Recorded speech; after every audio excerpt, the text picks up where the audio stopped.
Today's Netherlands is small, democratic, and high-tech. It's known for respecting both personal and national boundaries. Yet, during early capitalism, the Dutch were global colonizers. Their military might and investments built a vast colonial empire, reaching from North America to South Africa and Indonesia. This all started in the late 16th century, with the first bourgeois revolution in the Spanish Netherlands. Dutch rebels, mostly Calvinist Protestants, rejected religious oppression by the Spanish Catholic government. They also hated frequent tax hikes funding Philip II's wars. Even Dutch aristocrats felt sidelined by Spanish officials. They were denied power, replaced by Spanish professionals. Facing an overwhelmingly stronger enemy, the Dutch rebels still fought back, defeating the Spanish Habsburgs to forge an independent republic. The United Provinces of the Netherlands was born, though the Spanish kept the south. For years, the Habsburgs never legally recognized Dutch independence, leading to ongoing conflict. The nation's future economic success was driven by maritime trade. By the early 1600s, Dutch merchants dominated 65% of Baltic and North Sea trade. Shipbuilding was another Dutch specialty. Their merchant fleet in the early 17th century surpassed those of England, Portugal, and France. A constant threat from powerful enemies forced the Netherlands to militarize. Every city maintained garrisons and trained its own soldiers. They also developed a professional national army, primarily infantry armed with firearms. Prince Maurice of Orange pioneered tactics using rapid volley fire to defeat enemy units. Their advanced fortification and siege techniques were leading Europe at the time. Notably, the Netherlands was highly urbanized, with about 40% living in cities, despite having very little open land. This pushed the rapid adoption of new technologies for farming, boosting crop yields significantly. Limited land also encouraged migration to cities, where people found work as laborers or joined seafaring ventures. Craftsmen and manufacturers produced a wide array of goods, including quality weapons, ships, tools, and various clothing items. This economic approach generated substantial added value, accelerating the wealth accumulation of the Dutch bourgeoisie. Increased revenue also spurred the growth of banking. Amsterdam saw one of the world's first stock exchanges. Founded in 1602 by investors in the Dutch East India Trading Company.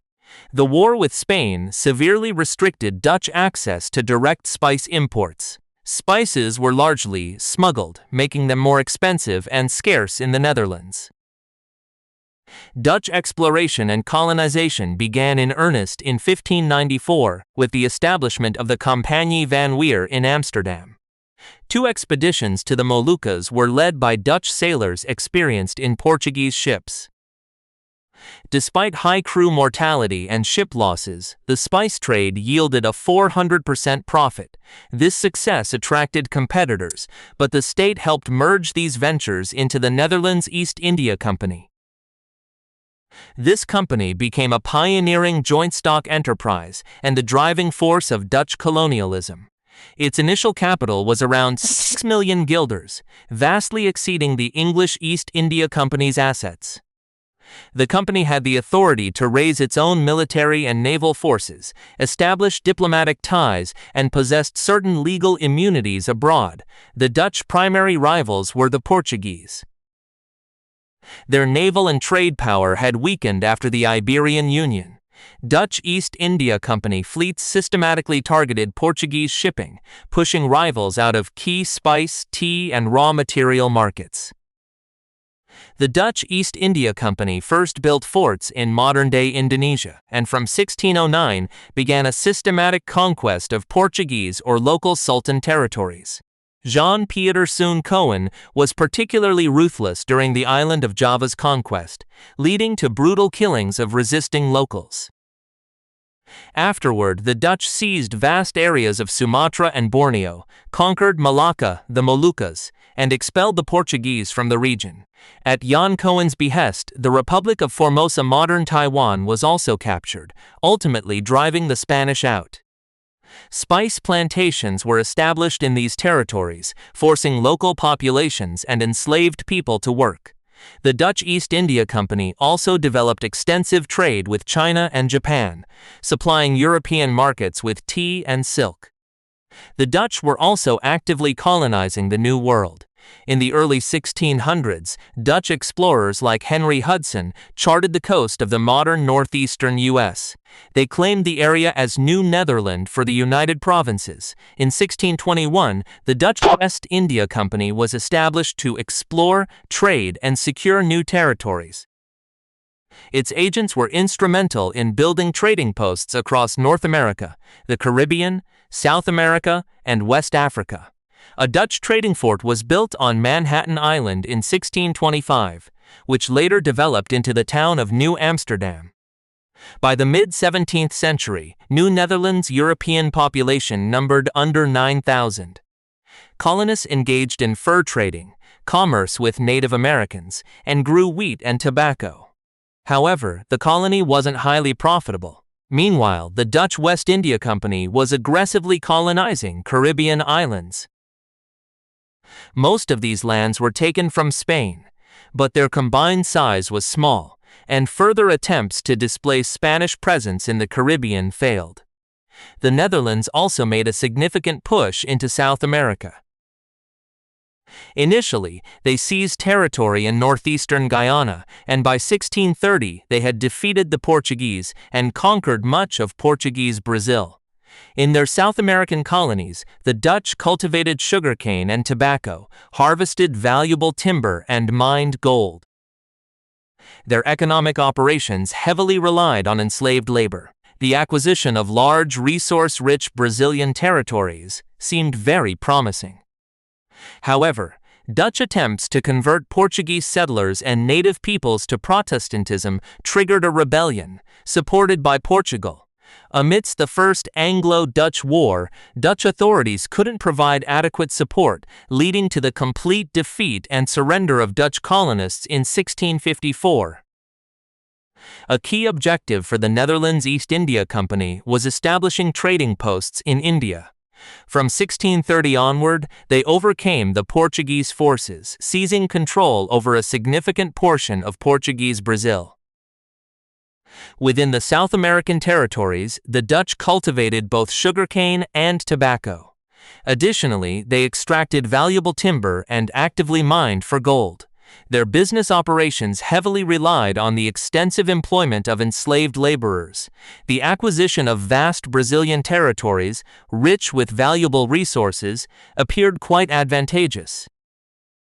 Yet, the Dutch effort to convert the Portuguese settlers and indigenous peoples to Protestantism sparked a rebellion, which Portugal then backed.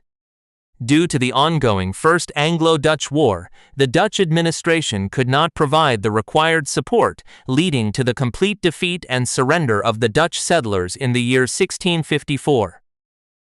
A key objective for the Netherlands East India Company was setting up various trading locations across India. The initial Dutch trading outposts were set up in Pulika, Surat, and Orissa. There, the Dutch procured spices, precious stones, and textiles for resale in European markets. These commodities were then traded for weaponry and ammunition. Following this, the company's soldiers, alongside allied local rulers, successfully removed the Portuguese from the Malabar and Coromandel coastlines and took control of Cochin. On the land they had captured, the planting of spices and rice was initiated. At that point, the Dutch East India Company also seized territories in Portuguese Ceylon, which later became a highly profitable Dutch colony. By the latter half of the 17th century, the company reached its zenith. Its maritime fleet comprised around 200 vessels. Its private military force numbered 10,000 men, and the value of its shares increased by 10% annually. Concurrently, the Dutch encountered significant, active resistance from the English East India Company in India, which sought to eliminate its rivals. The Netherlands invested substantial resources in establishing its colonies on the African continent. Dutch forts were constructed at the estuaries of the Senegal, Gambia, Congo, and Mozambique rivers. Dutch colonization in Ghana was carried out on a more extensive scale. There, in 1637, the Dutch established a settlement that eventually encompassed a large portion of the Gold Coast. These plantations served as a base for acquiring and capturing slaves, extracting gold and diamonds, and obtaining elephant tusks. In 1652, Jan van Riebeeck founded the Cape Colony in South Africa, which functioned as a crucial stronghold on the route to the Dutch East Indies colonies. During the latter half of the 17th century, in addition to ongoing conflicts with Spain and Portugal, England also launched attacks against the Netherlands. The underlying reason for the three Anglo-Dutch Wars was the competition for colonies and trade markets across all colonial regions: Asia, Africa, and America. While the English possessed a favorable geographical position and greater human resources, the Netherlands had a slightly stronger financial standing and a minor edge in the size of its merchant navy at the commencement of the hostilities. The First War concluded with England emerging victorious. As stipulated by the peace accord, Dutch traders effectively lost access to the English market. In the Second Anglo-Dutch War, despite the English land and naval forces being larger, the Dutch secured an advantage in critical naval engagements due to the capable Admiral Michael Adrian Zoon de Ruyter. However, the British demonstrated superior performance on land within the colonies. The outcome of the conflict was an exchange of territories.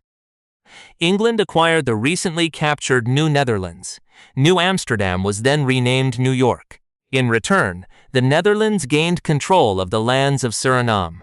Neither side achieved victory in the Third Anglo-Dutch War, but the Dutch economy sustained severe losses from English maritime raids and the aggression of England's new ally, France. Unsuccessful and hazardous attempts to expel Spain and Portugal from Central and South America contributed to the bankruptcy of the Dutch West India Company. The Anglo-Dutch conflicts and ongoing rivalry with the more dominant British forces resulted in the gradual decline of the Dutch colonial empire. Ultimately, the Netherlands yielded in the colonial competition to more powerful nations possessing greater populations, military strength, and financial capital. Ultimately, the Netherlands yielded in the competition for colonies to more dominant nations, nations possessing greater populations, stronger military capabilities, and larger financial resources.